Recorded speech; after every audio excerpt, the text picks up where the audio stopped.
Episode 5. Why do you look so down? I've been practicing this mantra, but my stamina hasn't changed at all. Not even a trace of internal energy. No, not a single bit of effect. This chance discovery helped Hanli regain some of the confidence he had lost. In the days that followed, he threw himself back into the grueling cultivation of old. No, he pushed himself harder, more relentlessly than ever before. Hanli now dedicated every single moment to seated meditation and cultivation. He even began sleeping in the cultivation posture at night, hoping to squeeze out even a sliver of progress. Of course, this frantic regimen only lasted a few days before it collapsed. The reason? He was sleep-deprived and couldn't maintain his daytime cultivation efficiency. Ever since Dr. Mo taught us the incantation, he's completely ignored us. He never asks about our progress, never answers our questions. It's like he's forgotten we even exist. Every day, Dr. Mo would bury himself in that book with the 3 black characters on its cover, as if it truly held a beautiful woman in a house of gold. At first, Han Li and Zhang Tai even thought Dr. Mo was planning to give up his life-saving practice, bury himself in books, and try for the imperial examinations instead. It was only after they learned to read that the 2 boys recognized the 3 characters on the cover. The Scripture of Longevity. It was a book about cultivating the body, nurturing the spirit, and extending one's lifespan. It was then that the 2 of them finally realized Dr. Mo wasn't aiming to become a scholar. He wanted to live as long as the turtles in the river, old but undying for thousands upon thousands of years. After nearly half a year of relentless cultivation, Han Li finally stood before Dr. Mo, ready to be tested. Zhang Tai stood awkwardly close to Han Li, fidgeting. This was no surprise. Han Li had already learned from him that after nearly half a year of cultivation, he had made absolutely no progress with the incantation. Han Li knew that Zhang Tai's dedication to cultivating this mantra was no less than his own. While he lacked Han Li's own life-or-death intensity, the effort he poured into it was substantial, absolutely diligent and conscientious. But strangely, the incantation had no effect on Zhang Tai whatsoever. No matter how hard he worked at it, it produced not a single result. It seems this mantra was never meant for him. Han Li's heart was in turmoil, far from settled. He knew Zhang Tai would almost certainly fail this test. As for himself, while he'd seen a bit of progress, he wasn't doing much better. Despite all his desperate cultivation, the only result was a tiny daily increase in that strange energy flow within him. If the energy flow inside him was once as thin as a strand of hair, now it had thickened to the width of a cotton thread.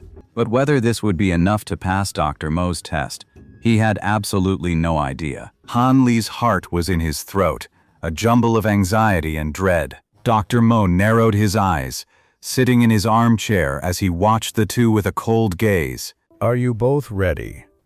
Show me the fruits of your cultivation. Ready. Dr. Mo slowly rose from his chair and placed the book he was never without onto the table. Show me your hand. Let me see your energy flow. Dr. Mo placed one hand on Zhang Tai's wrist and the other over his dantian. After the time it takes to drink a cup of tea, he finally withdrew his hands from Zhang Tai's body and gave him a thorough, expressionless once-over. Zhang Tai's face flushed crimson. He hurriedly hid his hands behind his back and lowered his head, not daring to look Dr. Mo in the eye.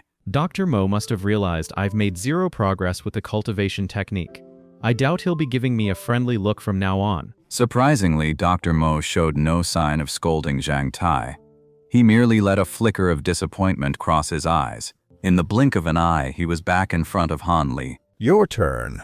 Dr. Mo once again seized Han Li's right wrist. It's so cold, icy, not like a living person's hand at all. Dr. Mo's hand was dry and calloused, its rough skin pricking Han Li's with a faint sting. That was Han Li's first sensation as Dr. Mo's hand closed around his arm. Perhaps stimulated by the external force, the energy within Han Li's body began to circulate on its own. Without waiting for his command, it surged through the 8 extraordinary meridians, passing through every acupoint. It raced from his dantian up to his head, then out to his limbs, completing a full circuit before finally returning to the dantian. As soon as this energy began to circulate, the slight discomfort on Han Li's skin vanished immediately. Huh? Dr. Mo couldn't help but exclaim.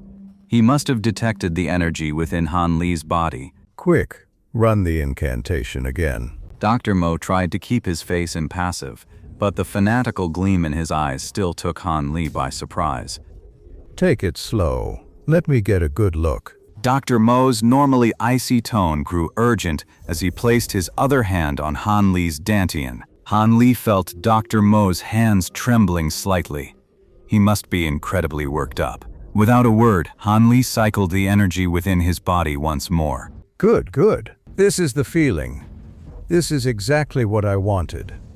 No mistake about it. After giving Han Li a thorough examination, Dr. Mo could no longer contain himself and burst into uproarious laughter. His hands clamped down on Han Li's shoulders. He squinted, then his eyes flew wide open, staring intently at the boy, as if gazing upon a rare and precious treasure. His gaze held a trace of madness. The sound of Dr. Mo's wild laughter filled Han Li's ears. His shoulders ached from the man's grip. Seeing the crazed look on his face, Han Li couldn't help but feel a surge of fear. Good, very good. Keep up this level of effort. From today, you are my personal disciple. He released his grip and gave Han Li's shoulder an encouraging pat. Dr. Mo's face had finally returned to its usual calm, as if his earlier frenzied actions had never happened. Yet, from the occasional fervent glances he cast toward Han Li, one could sense he was still brimming with excitement. As for you, Dr. Mo's gaze finally settled back on Zhang Tai. Zhang Tai was still stunned by what had just happened. He only snapped out of it when Dr. Mo turned his attention to him. Faced with the harsh reality of being kicked off the mountain if he failed the test, Zhang Tai looked at Dr. Mo with a pleading expression. your aptitude just isn't up to par. After all this time, you haven't cultivated a single shred of progress. Taking you on as my disciple is a bit of a stretch. Dr. Mo kept shaking his head, and with each shake, Zhang Tai's heart sank lower. From Dr. Mo's words, both of them understood he had no intention of taking Zhang Tai on. But then Dr. Mo seemed to think of something interesting, and a strange look came into his eyes as he gazed at Zhang Tai. But I just examined your bone structure. A different cultivation method would suit you better. Would you be willing to learn it from me? Dr. Mo's tone suddenly shifted, implying he was willing to let Zhang Tai pass. Zhang Tai had no reason to refuse. He agreed on the spot. I do. Of course I do. Good. Very well. You two may leave. Tomorrow, I'll teach you both a new cultivation technique. It was clear Dr. Mo was in a good mood. Han Li and the other boy exchanged a look.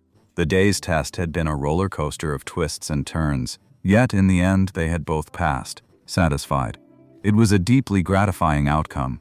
At this thought, a knowing smile touched Han Li's lips. Over the past half-year, he and Zhang Tai had become fast friends, sharing everything. Their similar temperaments and humble backgrounds made the bond a natural one. Han Li slowly uncurled his legs and rubbed his calves. The long hours of seated meditation had left his legs numb and his blood circulation sluggish. After a few more rubs, once the feeling had fully returned to his legs, Han Li finally stood up from the cushion. He habitually brushed off the dust that had settled on his clothes, pushed open the stone door, and walked out. Han Li glanced back at the training chamber he had just left, a wry smile touching his lips. The room had been hollowed out from solid granite. Its door was a single slab of massive bluestone. An ordinary person trying to barge in from outside would need to hack away with a mountain-splitting axe for a good long while before they could hope to succeed.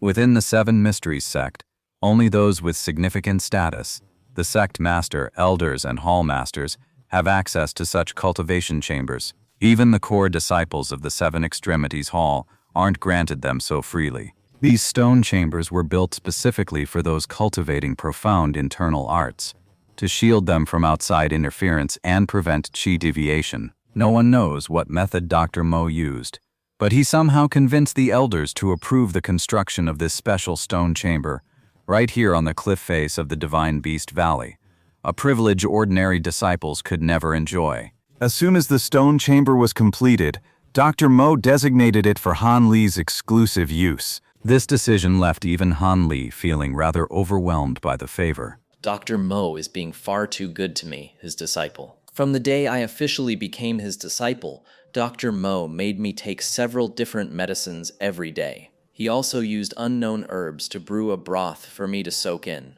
I didn't recognize the names or uses of those medicines, but whenever Dr. Mo handled them, his usually expressionless face would show a look of deep reluctance. That's how I knew they were truly precious.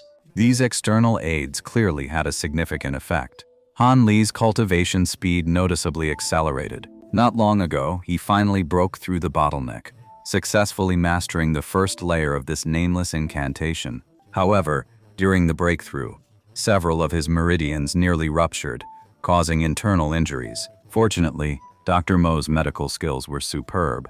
The damaged meridians weren't too severe, and he spared no expense on top-grade medicine.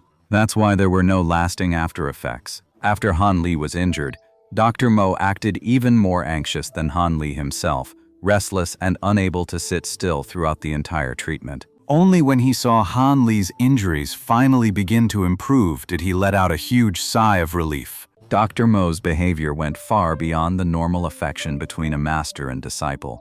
It left Han Li with a vague, unsettling sense of unease. If not for the fact that no one from the Han family, aside from his third uncle, had ever left their poor mountain valley, Han Li might have suspected Dr. Mo was some distant relative of his. Han Li stepped out of the stone chamber, stretched his limbs, and then slowly made his way back to his own quarters. After becoming official disciples, Han Li and Zhang Tai had moved out of their old quarters. Each now had his own private hut. As he passed Zhang Tai's hut, Han Li cast a casual glance inside. Sure enough, Zhang Tai wasn't there. He'd probably gone to train under the waterfall at Chishui Peak again.